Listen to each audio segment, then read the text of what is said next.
पाटोडी वडी बनवणार आहे रस्सा। तर पहिला बेसन बनवून घेते वडीसाठी। थोडेसे पाचपुरण टाकलेले आहे, थोडंसं तेल आहे, कांदा टाकते, पत्ता टाकते आणि हे हिरवी मिरची, लसण आणि अद्रक आहे थोडीशी, ते टाकते। भरपूर आहे याच्यामध्ये। थोडीशी हळद पण थोडंसंच टाकते। एक वाटीच पाणी टाकणार। बेसन टाकते आता हे।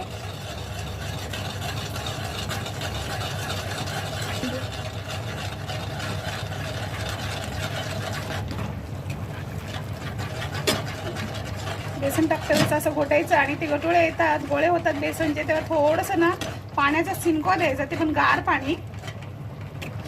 बेसनचे गोळे झालेले आहे, मी असं थोडंसं गार पाणी घेते याचं आणि थोडंसं असं शिंकवा मारते, त्याच्यामुळं कसं माझं असं ताटाला तेल लावायचं, ते ताटाला आणि बेसन ह्याच्यावरती थापून घ्यायचं आणि नंतर थंड झाल्याने वडे पाडायचे। ताटामध्ये असं थापायचं आणि खूप गरम असल्यामुळं थंड पाणी हाताला घ्यायचं आणि हे अशा पद्धतीने करून घ्यायचं।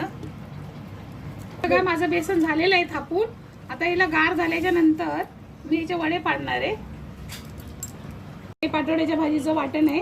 गॅसवरतीच खोबरं भाजलं आणि गॅसवरतीच कांदे भाजलेले आहेत। हे थोडंसं अख्खा मसाला आहे। भाजी रस्सा बनवणार आहे। पॅन मध्ये तेल टाकलं, हे पाचपुरण, हे थोडंसं तडतडल्याच्या नंतर कांदा टाकते, एक कच्चा बारीक कापून हा कांदा टाकते।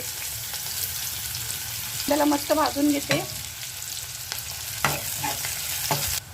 मीठ टाकते, कांदा लवकर भाजेल,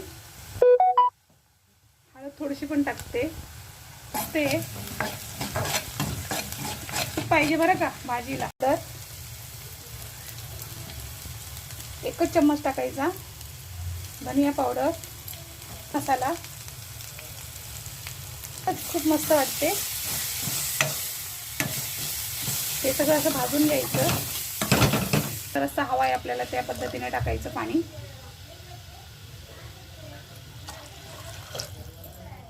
असा पाहिजे होता।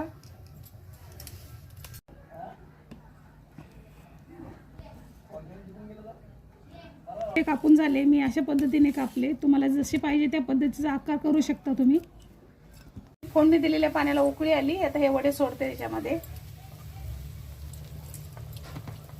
मस्तपैकी 10 मिनिटं शिजू द्यायचं। मी गॅसवरनं खाली उतरवली, वडे बघा किती मस्त झालेले आहेत।